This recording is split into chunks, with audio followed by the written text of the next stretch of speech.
On the far side of Henry House Hill, the remnants of Evans, Bee's, and Bartow's brigades take refuge. Their ranks are completely shattered. However, they have bought time for reinforcements to arrive, and now fresh troops start coming forward.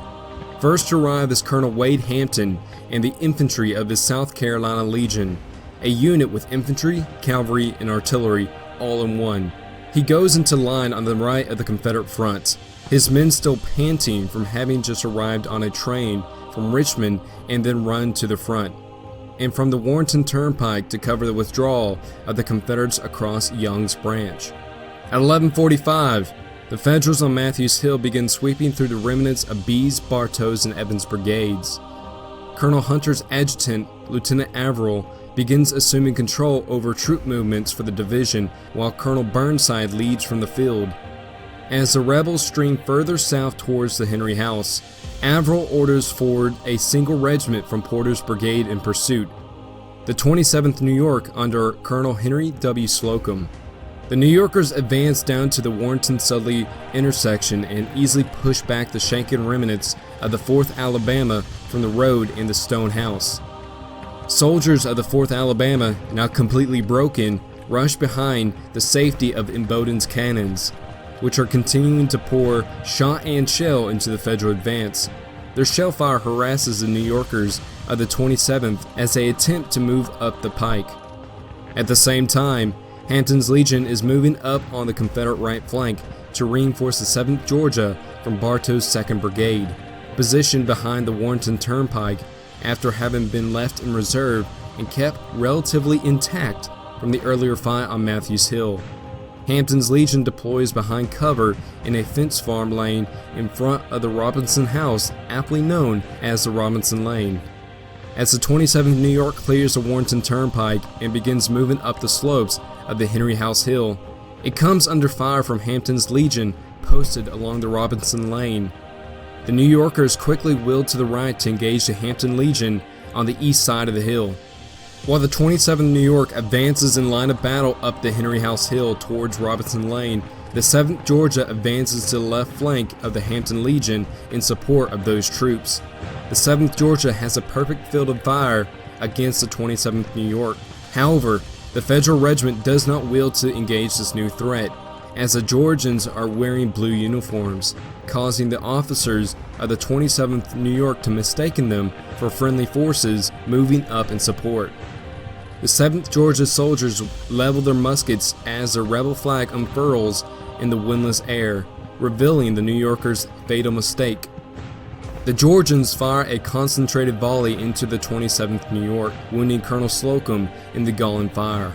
Seeing the 27th New York coming under heavy fire and taking losses at an alarming rate, Lieutenant Averill sends the 14th New York State Militia, soon known by the colorful Zouave nickname of the 14th Brooklyn Chasseurs, and the gray uniformed 8th New York State Militia to their sister regiment's support.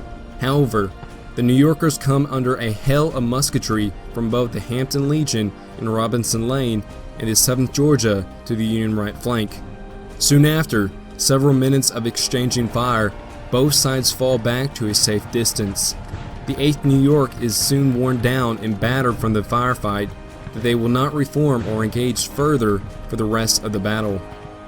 Around 12:15 to 12:30 p.m., more Confederate reinforcements begin to arrive on the southern slopes of Henry House Hill in the form of Brigadier General Thomas Jonathan Jackson's 1st Virginia Brigade, part of Johnston's Army of the Shenandoah.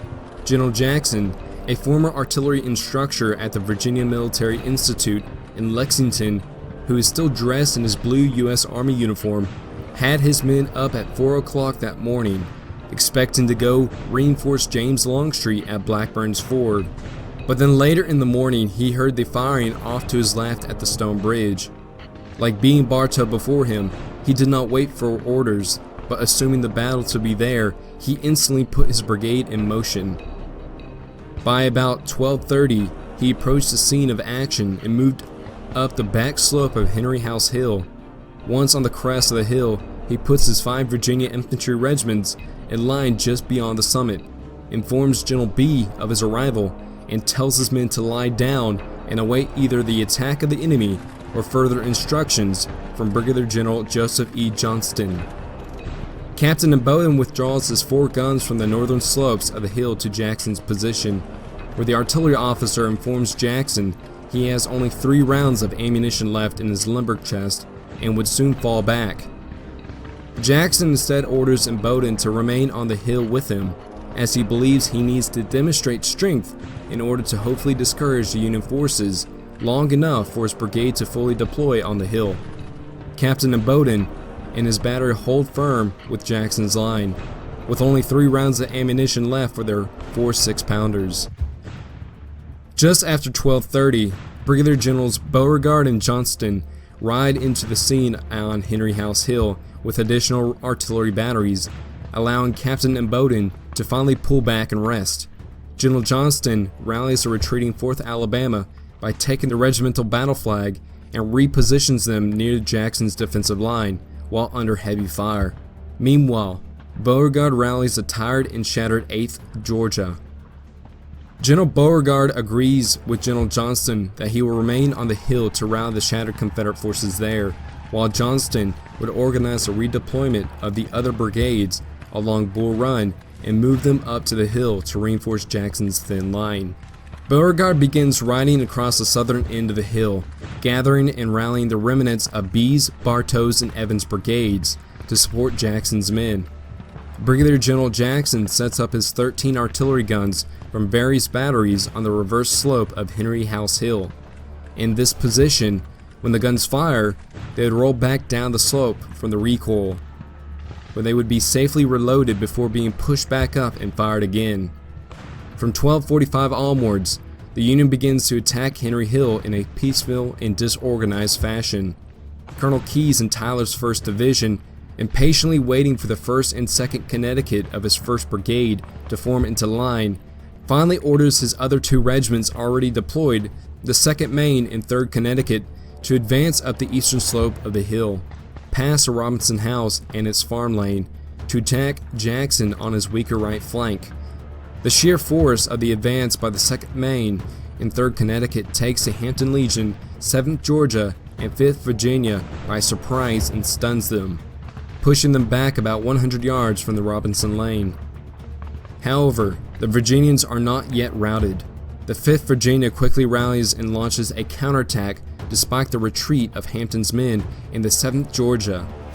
The ferocious countercharge by the 5th Virginia devastates the ranks of the 2nd Maine and 3rd Connecticut, forcing the New Englanders to fall back to their original positions beyond the Warrenton Turnpike. For the moment, Jackson's right flank is stabilized.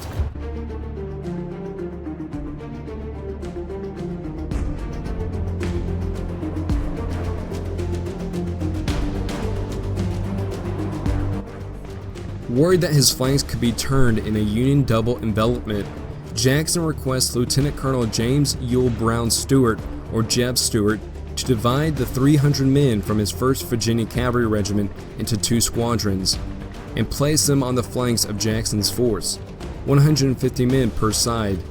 At 1 p.m., the Federals follow up their attack on Henry House Hill with another one, this time by the U.S. Marine Corps Battalion of 4 companies, the 1st Fire Zouaves of the 11th New York, and the red-shirted troops of the 1st Minnesota. These infantry units support the advance of Captain James B. Ricketts' Company I, 1st U.S. Artillery, up Henry Hill to attack Jackson's left flank. As the Union guns unlimber on the slopes of the hill, Confederate sharpshooters hiding in the Henry House begin to pick off men from Ricketts' battery, causing several artillerymen to fall. Ricketts orders the leftmost gun of his battery to be turned towards the house and has it fire a shell through the building, sending the rebel sharpshooters scrambling away for the safety of their lines. The single solid-shot round crashes through the house's bedroom window, flies through the bedroom, and blows off the feet of the bedridden 85-year-old widow Miss Judith Carter Henry before bursting in the living room. Miss Henry is badly wounded from the shell and will die from her wounds later that night, becoming the Civil War's first civilian casualty. Miss Henry's eldest daughter, Ellen Henry, living with her mother and a hired teenage slave named Lucy Griffith, hides in the house's brick chimney, where she will become permanently deaf from the ear-piercing reverberations caused by the artillery fire. Captain Charles Griffin's Company D, 5th U.S. Artillery, joins Ricketts Battery and unlimbers on the left side of the Henry House at about 1:15 p.m. However, the Union artillery is positioned on the slope of the hill, where they are unable to see the enemy artillery batteries on the opposite side of the field.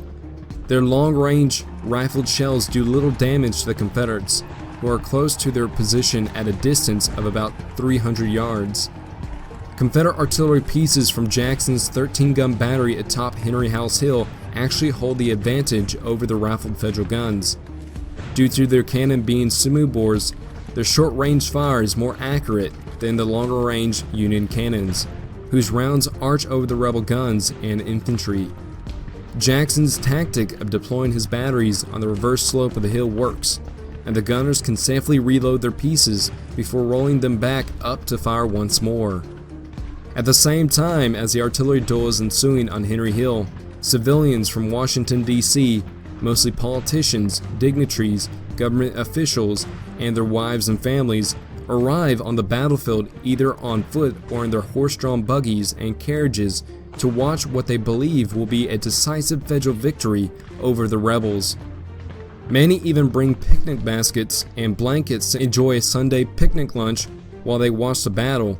Some Southerners, mainly local residents or nearby politicians, also gather on the opposite side of the field to watch their Confederate soldiers win the day. About 1:45 p.m., the 1st Minnesota and 11th New York, supporting the Federal right flank of Ricketts Battery, comes into contact with the blue uniformed soldiers of the 33rd Virginia. The 33rd delivers a devastating series of volleys into the Federal troops, raking the enemy lines with musketry in the firefight. The 1st Minnesota's commander, Colonel Willis A. Gorman, splits his regiment into two groups, with Lieutenant Colonel Stephen Miller in charge of companies A and F posted closer to the far right flank of the guns near the tree line along the road, while Colonel Gorman leads the rest of the Minnesotans on the opposite side of Ricketts Battery closer to the Henry House. At the same time, Major John G. Reynolds' U.S. Marine Corps Battalion, supporting Griffin's Battery, begins exchanging volleys with the 4th and 27th Virginia across Henry House Hill. These Marines are not the hardened warriors who stormed the halls of Montezuma or the shores of Tripoli. They are raw, inexperienced recruits with just a few weeks of training, and they quickly begin to waver under such heavy fire. The Virginians manage to advance within 70 yards before loosing their volleys. After sustaining heavy casualties from the combined volley fire of the 4th and 27th Virginia, around 1:45 p.m., the Marine Corps Battalion begins to rout off the hill, leaving Griffin's Battery exposed without infantry support. During the artillery duel on Henry House Hill, 1st Lieutenant Adelbert Ames, commanding the 1st section of Griffin's Battery, distinguishes himself by courageously leading his artillery pieces under heavy fire, encouraging his men during the heated cannonade, while personally directing the fire of one of his 10-pounder Parrott rifles. Lieutenant Ames is severely wounded. However, the 26-year-old 1st Lieutenant refuses to leave the field or his men until he is finally carried off the hill after he is too weak to sit upon the caisson, which he had been placed on by the men of his command. Adelbert Ames' actions would later earn him the Congressional Medal of Honor. Close to 1:45, as the fire Zouaves and the Minnesotans come under heavy fire from the 33rd Virginia, they too begin to flee from the hill and the support of Ricketts Battery. Seeing the enemy's wavering lines, Lieutenant Colonel Jeb Stewart's troopers from the 1st Virginia Cavalry launch a saber charge after them, only adding to the confusion of the Union rout from the hill. Around 2 to 2:15 p.m., both sides begin to receive much-needed reinforcements. Artillery and small arms fire have killed most of the horses in Ricketts Battery, and his men are unable to retreat. Horses are not the only casualties mounting in the battery's ranks either. Ricketts' artillerymen are also suffering high casualties, so much so that the infantry remnants from the routed 11th New York and 1st Minnesota have to assist the captain in manning his guns. Ricketts' second-in-command, 1st Lieutenant Douglas Ramsey, falls dead from a rebel artillery shell. 2nd Lieutenant Edmund Kirby, leading the battery's 2nd section, assumes the role of senior lieutenant in the battery. Captain Ricketts dashes among the retreating foot soldiers, beseeching them, "For God's sake, boys, save my battery!" he calls out. Some of the New Yorkers within earshot, and knots of men from the 1st Minnesota, mainly soldiers from Company A, led by Captain Alexander Wilkin, and Company F, under Captain William J. Covell, returned to defend their exposed artillery pieces. 2nd Lieutenant William H. Elderkin, the 3rd Section Commander in Ricketts' battery, attempts to conduct the remaining limbers and caissons to the rear as the battery continues to lose men and horses at an alarming rate. Around 2:30, Captain Ricketts himself falls wounded, leading the gun crew of one of his 10-pounder Parrott rifles. Ricketts falls to the ground, resting beside the wheel of the cannon. He watches helplessly as his remaining gun crew are either cut down by cannon or rifle fire, or they flee down the hill. He will later be captured after the battle. Meanwhile, Captain Griffin, in an audacious, daring move, detaches 2 of his guns, both 6-pounder field howitzers, from 2nd Lieutenant Charles F. Hazlett's 2nd Section and sends them to Ricketts' right flank with the intention of shelling down the line of the 33rd Virginia. The 33rd Virginia's commander, Colonel Arthur C. Cummings, spots 2 guns moving toward his position and knows that his men cannot withstand artillery fire from point-blank range. The colonel orders his men to fix bayonets and prepare to charge. Captain Griffin and Lieutenant Hazlett order the gunners to prepare canister rounds. Just then, however, McDowell's chief of artillery, Major William F. Berry, rides up to the 2 guns and orders them to hold fire, as he believes the blue uniformed men they are preparing to fire on are Federals. Captain Griffin and Lieutenant Hazlett argue with Major Berry, but the chief of artillery soon pulls rank and keeps the 2 guns silent. By the time the 33rd Virginia's battle flag unfurls and Major Berry realizes they are Confederates, it is too late. The men of the 33rd Virginia level their muskets and fire a devastating point-blank volley at the cannons before surging forward. The guns are abandoned by the Federals, and the 33rd Virginia rushes over the howitzers and captures them. The capture of Griffin's 2-gun section marks the turning point of the battle.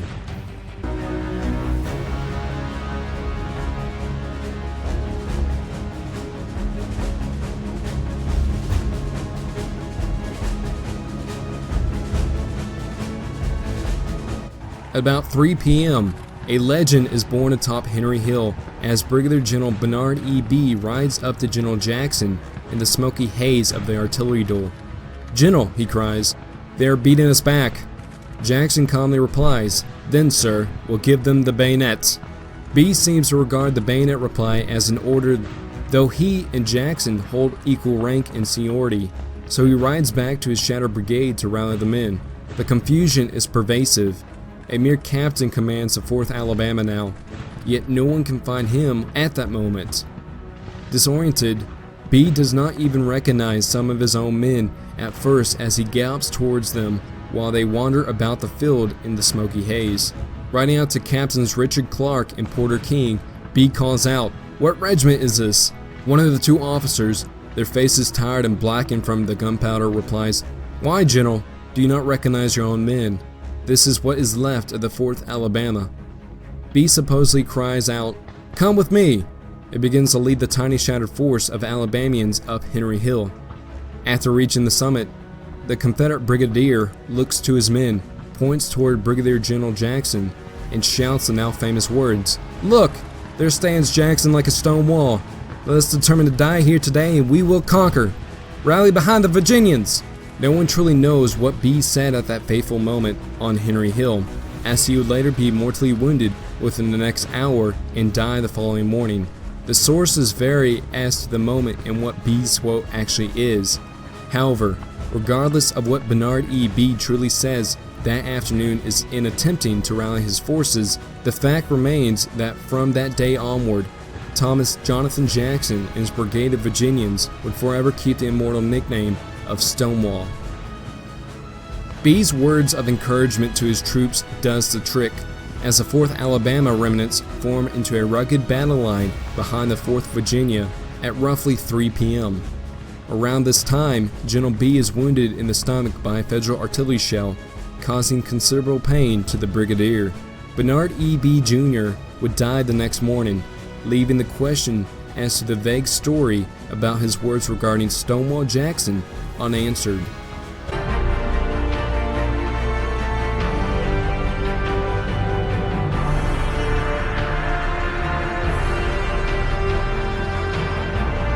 At the same time General B rallies his troops from his brigade, Colonel Francis S. Bartow is also rallying his own shattered 2nd Brigade.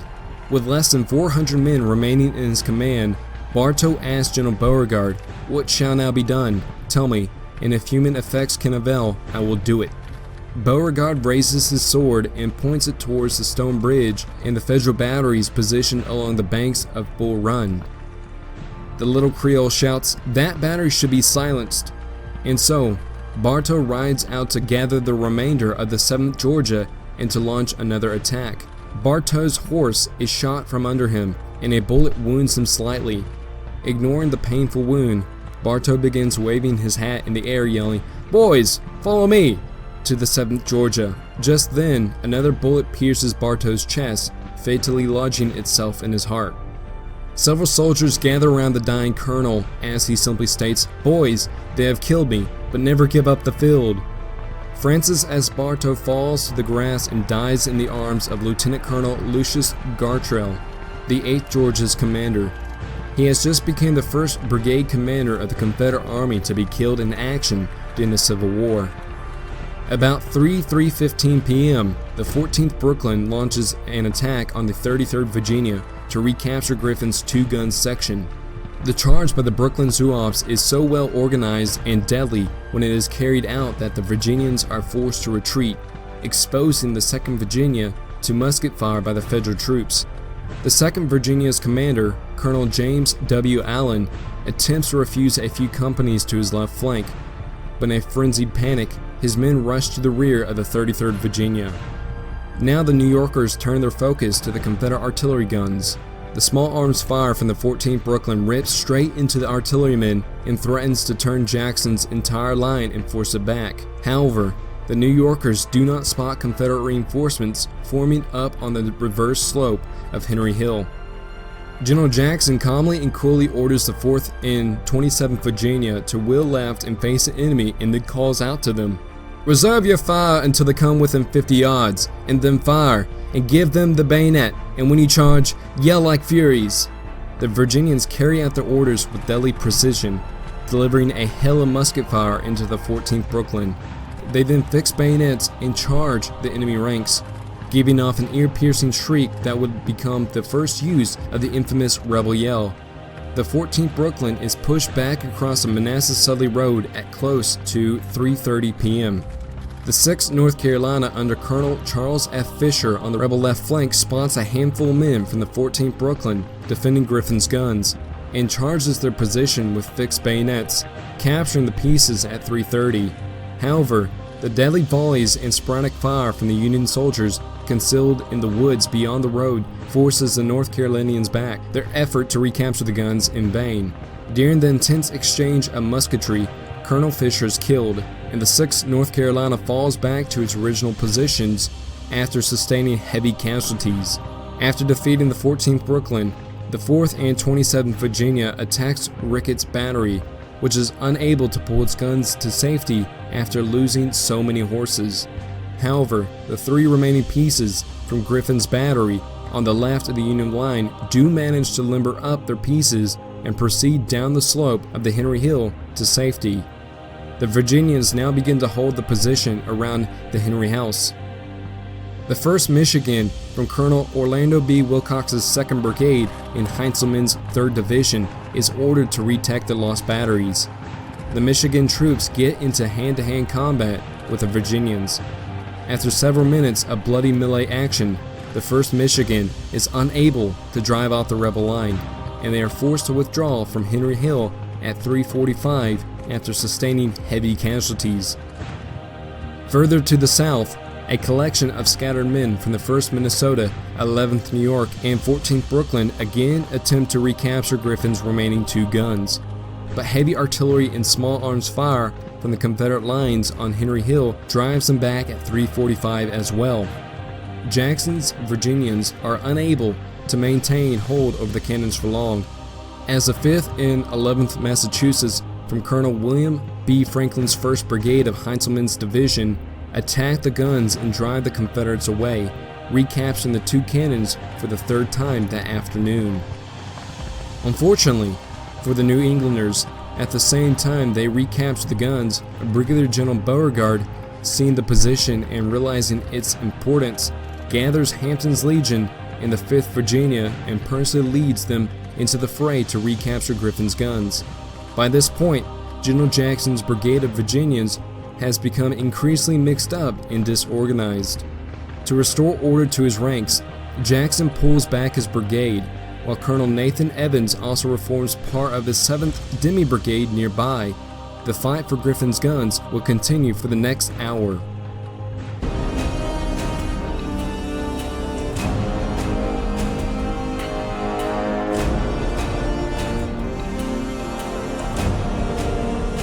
Just before 4 p.m., a mass collection of soldiers from both sides begin to descend on Griffin's guns, but ultimately the Confederates are victorious in driving back the Union forces and capturing the 2 cannons.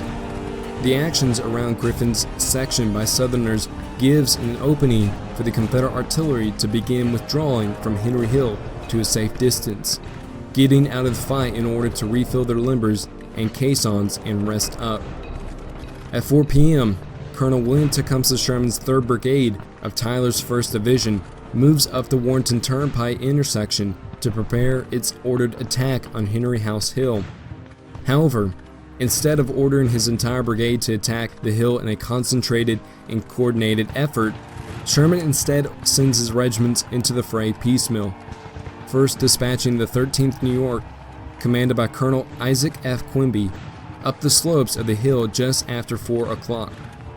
As the Yankee troops of the Rochester Regiment march up the hill and fire on Hampton's Legion, voices shouting through the thick gunpowder smoke yell that they are firing on friendly troops. In fact, this is a ruse by Hampton's legionnaires. But the variations of gray and blue in both sides' uniforms only adds to the confusion of the situation. The 13th New York holds its fire, and the Hampton Legion seizes the moment, leveling their muskets and delivering a concentrated volley into the men from Rochester. The ruse broken, the 13th New York returns fire, and the 2 sides settle down to exchange volleys before the New Yorkers finally begin to waver and fall back. Colonel Sherman next sends the gray uniformed 2nd Wisconsin to confront the soldiers of the 5th Virginia, who soon apply the same ruse as Hampton's Legion, yelling out that the Yankees are firing on friendlies. When the Virginians level their muskets and open fire at close range, the 2nd Wisconsin troops begin to panic and start descending down the slope of the hill. Their gray uniforms make the Wisconsin men look like rebels to their fellow Union comrades, and a deadly crossfire ensues until officers of the 2nd Wisconsin are able to alert their federal regiments to cease firing on friendlies. Just after 4:15, Sherman orders his 3rd Regiment, the Scottish-American 79th New York State Militia, to attack the enemy lines. Hampton's men and the 5th Virginia perform the same ruse for a 3rd time, causing confusion and panic in the Scots ranks when the regiment across the field, perceived as friendlies, fired upon them. The 79th New York's commander, Colonel James Cameron, is shot and killed on the field near the Henry House, close to the position where Colonel Hampton is also wounded, causing the Scotsmen to waver and eventually break under such heavy fire. Like the other units in Sherman's brigade, 79th New York descends the field in defeat. Brigadier General McDowell rides onto the battlefield just after the retreat of the 79th New York, instilling a sense of courage and boosting the wavering morale in his army. He helps his officers organize another attack on Henry House Hill at about 4:30. For this attack, Sherman's last regiment at his disposal, the Irish-American 69th New York State Militia under Colonel Michael Corcoran, as well as the 38th New York of Wilcox's brigade in the 3rd Division, began preparations for an attack up the Henry Hill. Meanwhile, the conglomeration of Union troops to the south prepares to recapture Griffin's 2 lost cannon. The renewed attack by McDowell's forces succeed in pushing the Confederates off the guns. By 4:45 p.m., Henry House Hill is finally in Union hands. It would not last long. Although they have succeeded in capturing the hill, the battered Federal troops are taken by surprise when fresh Confederate reinforcements begin to emerge on the hill from Colonel Philip St. George Cox's 5th Brigade to the southeast and Brigadier General Millage L. Bonham's 1st Brigade from the south. These fresh rebel regiments, spearheaded by Colonel Eppie Hunton's 8th Virginia from Cox's brigade, rush Henry Hill and send Union troops into a full retreat close to 5 p.m. After Colonel Michael Corcoran of the 69th New York is wounded and captured by the 8th Virginia, the Irishmen begin streaming off Henry Hill in retreat. Captain Thomas F. Marr's Company K holds the line while the rest of the regiment flees, before they are too forced to retreat. Each time their Union regiments fall back from Henry House Hill, they jumble up the main Federal line as the fleeing attackers pass through. Sometimes men do not stop the command to regroup, but simply keep running in near panic. Colonel Heintzelman tries to stop them, but then he falls out of battle with a painful wound. Indeed, so many officers are falling that there is no one for some of the men to turn to, and so they simply wander back towards Sully Springs Ford, getting in the way of reinforcements still on the road, and spreading to them stories of the battle not going well for them. The final brigade to attack at this point in the afternoon is Colonel Oliver O. Howard's 3rd Brigade of Heintzelman's division. They have already marched 10 miles or more that day in the heat and gathering dust, all the time hearing the growing din of battle ahead of them.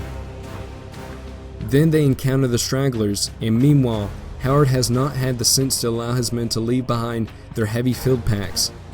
By the time they cross Sully Ford and approach the right of the Yankee battle line, perhaps a fourth of some of his regiments have dropped out from exhaustion. With most of his brigades now used up in his assaults on Henry House Hill, McDowell's last hope depends on Howard's exhausted brigade. Just about 5 p.m., Colonel Howard comes up on the field and is told to go to the Union right flank on Chin Ridge. He puts his brigade in line, dresses the ranks, and then orders the first line forward. The fire from the Confederate line of Colonel Arnold Esley's 1st Maryland Battalion withers the Union soldiers from the 2nd Vermont and 3rd Maine. Howard soon sends forward his 2nd line, comprised of the 4th and 5th Maine. It too is repulsed from the assault on Chin Ridge, and an alarming number of men run for the rear and panic until they get out of fire. Meanwhile, over on the Confederate right, Colonel Keyes too has been handily repulsed in his 2nd attempt to attack Henry House Hill, with the result that both of the southern flanks are firmly secure. While the Federal line becomes increasingly shaky, more and more of the once distant Confederate brigades are being forwarded by Johnston. Bonham's regiments now come into line on the extreme left, and then at the most fortuitous possible moment, Bonham's men see yet more troops coming their way from the rear. Brigadier General Edmund Kirby Smith had literally just jumped off the train from the Shenandoah and was bringing his regiment straight to the most vital part of the line after a grueling 6-mile march from the depot.